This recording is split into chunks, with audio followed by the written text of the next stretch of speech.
Bismillahirrahmanirrahim. Assalamualaikum warahmatullahi wabarakatuh. Alhamdulillahi rabbil alamin wal aqibatu lil muttaqin wala udwana illa 'alal zalimin.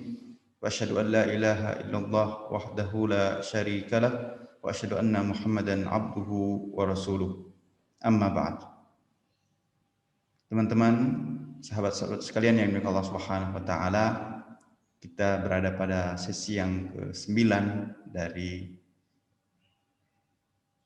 fikih Ramadan intensif yang mudah-mudahan dengannya semakin mendekatkan kita pada ibadah puasa yang sesungguhnya dan ibadah puasa yang sesuai dengan sunnah Nabi SAW dan dibantu oleh Allah Subhanahu wa taala menjadi amalan yang ikhlas karena Allah Subhanahu wa taala. Pada kesempatan ini, pada bagian yang ke-9 ini, teman-teman yang Allah Subhanahu wa taala, kita akan membahas terkait dengan hal-hal yang membatalkan puasa. Sebelumnya, pada sesi-sesi yang sebelumnya kita sudah membahas tentang hal yang menjadikan puasa itu sah, menjadikan puasa itu diterima dan gugur kewajiban seseorang secara fikih. Maka pada kesempatan ini hal-hal yang mesti dijaga oleh setiap orang yang melakukan ibadah puasa. Teman-teman yang Allah Subhanahu wa taala,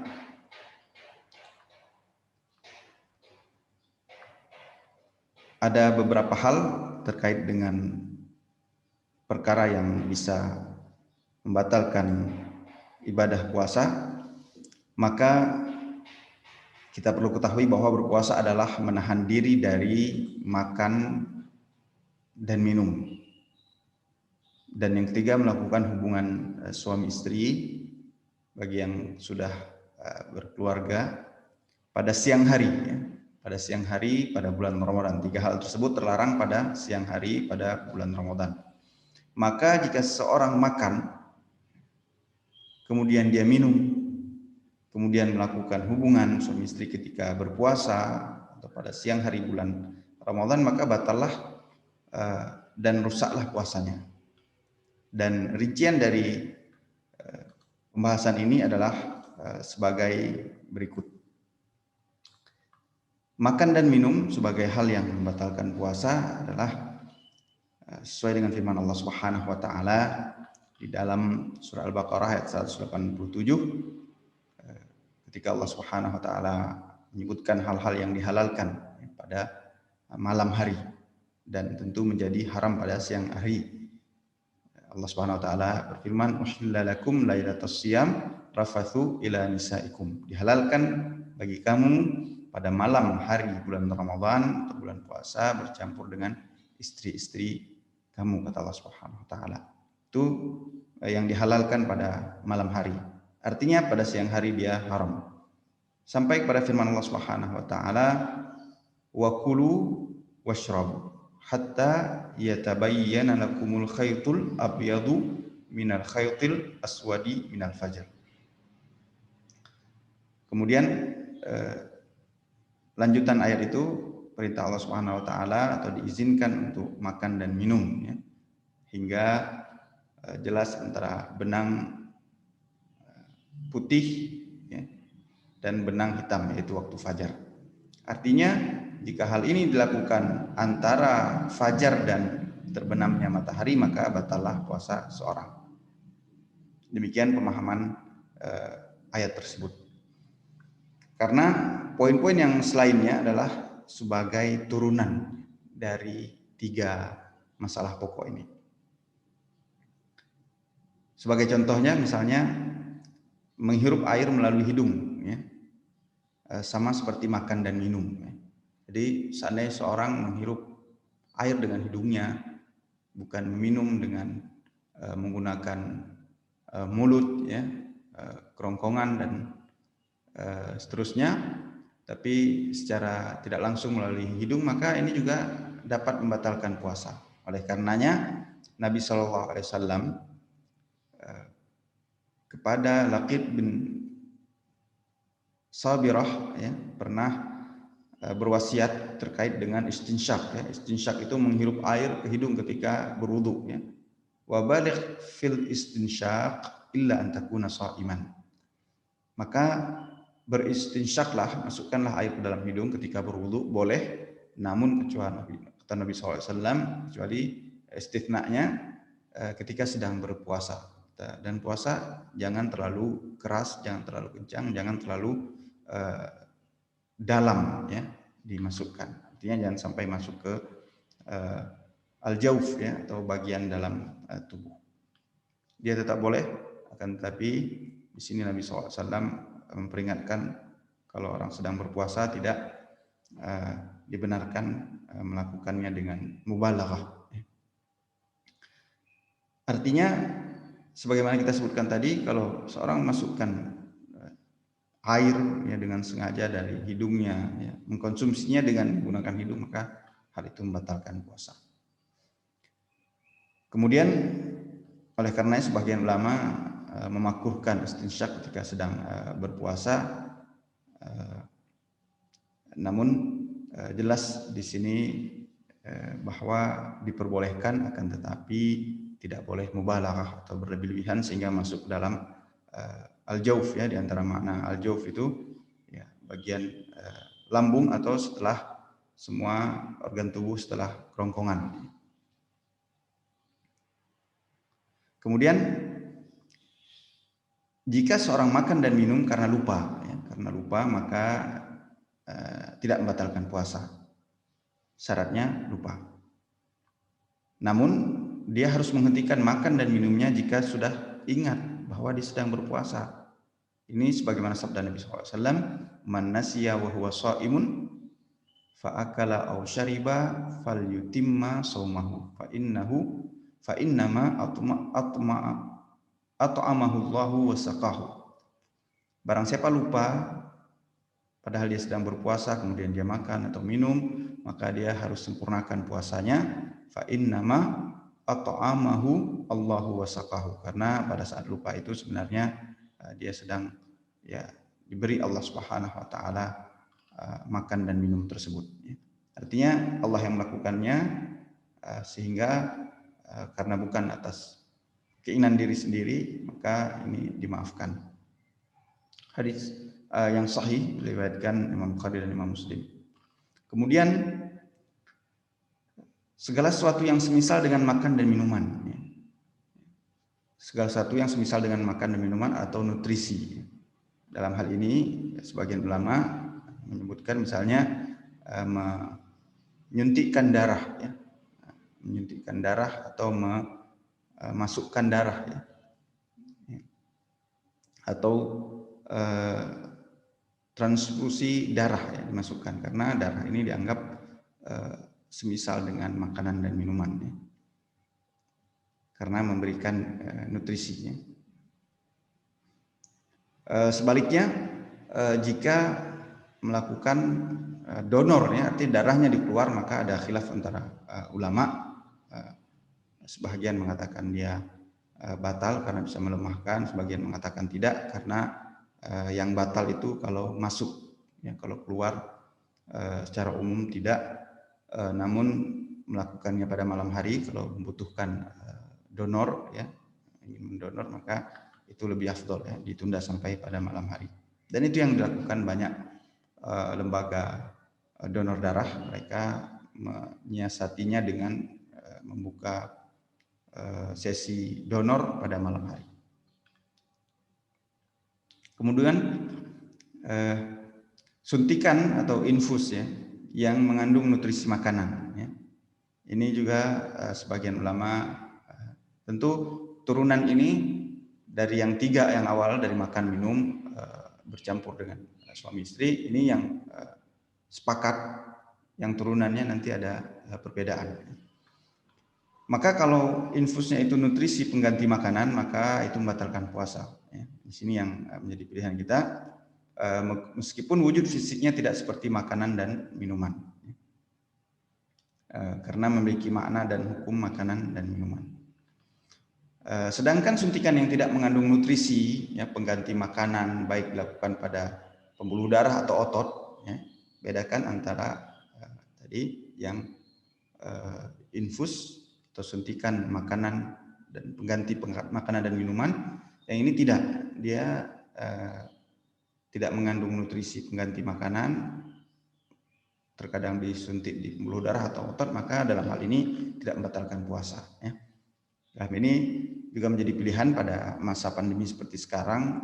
Majelis Ulama Indonesia dan Dewan Syariah Ormas Islam menyebutkan bahwa seperti vaksin, ya, ini tidak membatalkan puasa jika disebutkan pada siang hari, tidak membatalkan puasa karena dia bukan sifatnya pengganti makanan, ya. Apalagi tadi dilakukan pada otot, ya, bukan pada rongga yang terbuka sebagaimana disebutkan ulama fikih. Kemudian terkait dengan bercampur suami istri, ya, melakukan hubungan suami istri pada siang hari bulan Ramadan, ini membatalkan puasa dengan jelas, baik puasa wajib atau puasa sunnah, ya. Sehingga ketika ini terjadi pada siang hari bulan Ramadan, ulama menyebutkan dosanya menjadi tambah besar, sehingga dia harus membayar atau mengqadha puasa tersebut di luar bulan Ramadan. Ditambah lagi ada kafarah, ya, kafarah denda, ya, kalimat yang sederhananya dengan urutan sebagai berikut. Yang pertama, membebaskan budak, ya, jika seorang memiliki budak, dan tentu pada masa sekarang ini sulit dan tidak ada, sehingga bisa diganti dengan yang kedua urutannya, yaitu berpuasa secara berturut-turut, ya, mutataliyah, ya, berturut-turut, jika dia tidak mampu membebaskan budak tadi. Berturut-turut maksudnya di sini tidak boleh berputus-putus atau berselang-selang. Ketika berselang saja satu hari, maka dia harus memulai dari hitungan awal, ya, hitungan yang baru. Yang terakhir, jika tidak mampu berpuasa, maka secara 2 bulan, ya, berturut-turut, maka dia ya, sebagian orang karena kesalahan itu terjadi karena dia tidak sanggup menahan diri, ya, maka apalagi sampai 2 bulan, yang 1 bulan saja dia tidak sanggup, apalagi 2 bulan, sehingga pindahlah pada kafarat yang ketiga. Ini solusi, ya, menunjukkan Islam mengajak pada kemudahan, tidak mempersulit. Maka memberi makan 60 orang miskin, ya. Setiap orang miskin tersebut diberi setengah sak, ya, makanan pokok jika belum dimasak, ya, lebih kurang 1,5 kilogram. Akan tapi jika yang sudah dimasak, ya, 1 porsi makanan, kata ulama kita boleh, ya, 1 porsi makanan, dan diberikan pada 60 orang. Yang demikian berdasarkan sabda Nabi SAW, diriwayatkan Abu Hurairah menyebutkan tentang seorang yang menyampaikan pada Nabi SAW bahwa dia telah berkumpul dengan istrinya pada siang hari bulan Ramadan. Kemudian Nabi bertanya, apakah kamu memiliki budak untuk dimerdekakan? Dia mengatakan tidak. Kemudian, apakah sanggup berpuasa 2 bulan berturut-turut? Maka orang tersebut mengatakan tidak. Bahkan terakhir ketika ditanya mampu memberi makan 60 orang miskin, dia juga mengatakan tidak. Akhirnya Nabi yang bantu dia dengan memberikan sumbangan makanan untuk kemudian dia beri kepada orang yang berhak. Kemudian yang keempat, yang terakhir, keluarnya mani dengan sengaja, ya. Keluarnya mani dengan sengaja, apakah karena berhubungan atau dengan cara yang lain. Jika itu sengaja, maka itu membatalkan puasa. Namun tentu dia hanya mengqadanya saja, ya. Tidak perlu kafarat. Kalau yang model terakhir ini. Kemudian teman-teman Allah Subhanahu wa taala, orang berpuasa tidak sekedar menahan diri dari makan dan minum, namun juga harus menahan syahwatnya, ya. Syahwat yang lain. Allah Subhanahu wa taala menyebutkan dalam hadis qudsi, yatruku ta'amahu wa syarabahu wa syahwatahu min ajli. Dia meninggalkan makannya, minumnya dan syahwatnya untuk aku, kata Allah Subhanahu wa taala. Maka asyamu li wa ana ajzi bihi. Puasa itu untukku dan aku yang akan membalasnya. Dan setiap kebaikan dilipat gandakan 10 kali oleh Allah Subhanahu wa taala. Jika seorang seorang laki-laki mengeluarkan mani kemudian disebabkan oleh mimpi, ya, maka ini tidak membatalkan puasa, ya. Kalau mimpi pada siang hari, mimpi basah pada siang hari, ini tidak membatalkan puasa berdasarkan sabda Nabi SAW, Inna Allah tajawaza an ummati ma haddathat bihi anfusaha ma lam ta'mal atau tatakallam, ya. Sungguhnya Allah SWT memaafkan dari umatku dari apa yang dikatakan dalam hatinya selama dia tidak diucapkan atau tidak dilaksanakan, ya. Dia karena mimpi atau dia terlintas, ya, sesuatu di benaknya sehingga kemudian dia junub, ya. Kemudian yang kelima, teman-teman Allah Subhanahu wa taala, keluar darah haid atau nifas, ya. Kapan saja kedua ini keluar dari kaum perempuan, maka batal dan rusak puasanya, ya.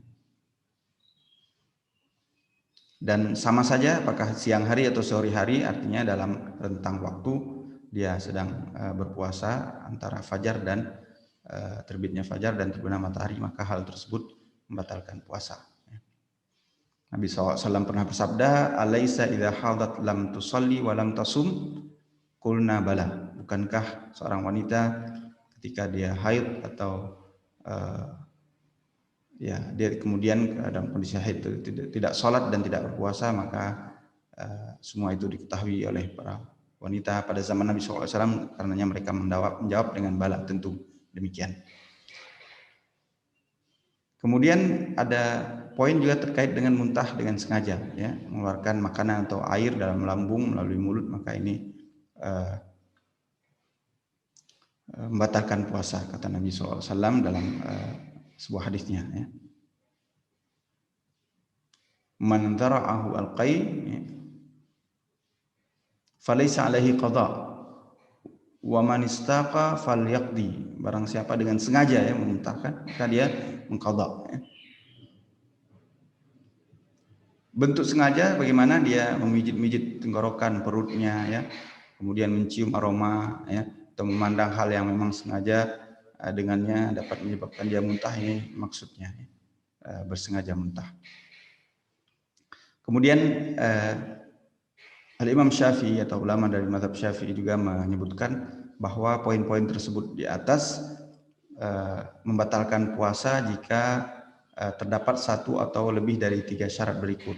Yang pertama, dia mengetahui atau mempunyai ilmu terkait hal tersebut. Artinya kalau seorang jahil tidak tahu, ya, benar-benar tidak tahu, tidak batal puasanya, sebagaimana firman Allah Subhanahu wa taala dalam surah Al-Baqarah, ya, ayat 286.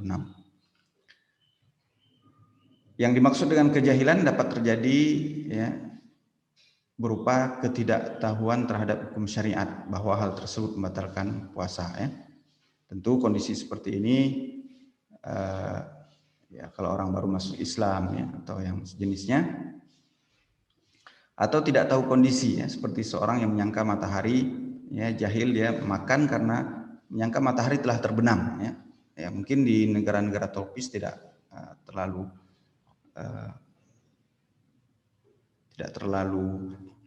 kentara, tapi mungkin di negeri-negeri yang berbeda, ya, mataharinya jauh dari garis khatulistiwa, mungkin ada mudah atau kemungkinan hal ini terjadi, ya. Dia sangka sudah terbenam tapi ternyata belum, ya. Kemudian yang ketiga syaratnya dia lupa, ya.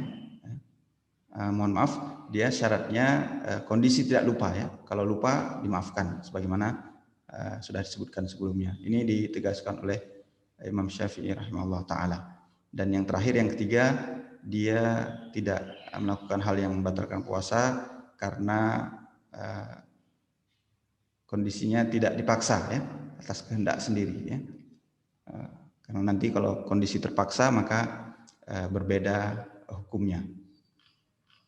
Demikian teman-teman Allah Subhanahu wa taala, beberapa hal yang membatalkan puasa. Mudah-mudahan dengan mengetahui perkara ini kita dibantu oleh Allah Subhanahu wa taala untuk menjaga puasa-puasa kita sehingga puasa ini benar-benar sempurna, dilakukan syarat-syaratnya, ya, hal-hal yang merupakan kewajibannya, kemudian hal-hal yang disunahkan dan adab dalam berpuasa, dan dijauhi dari hal-hal yang bisa membatalkan ibadah puasa tersebut. Padahal ibadah tersebut bisa dilakukan hanya setahun sekali, maka perlu upaya yang maksimal. Demikian penyampaian pada bagian yang ke-9 ini. Wassallallahu ala nabiyina Muhammad wa ala alihi washabbihi wa baraka wasallam. Wa akhiru da'wana alhamdulillahi rabbil alamin. Assalamualaikum warahmatullahi wabarakatuh.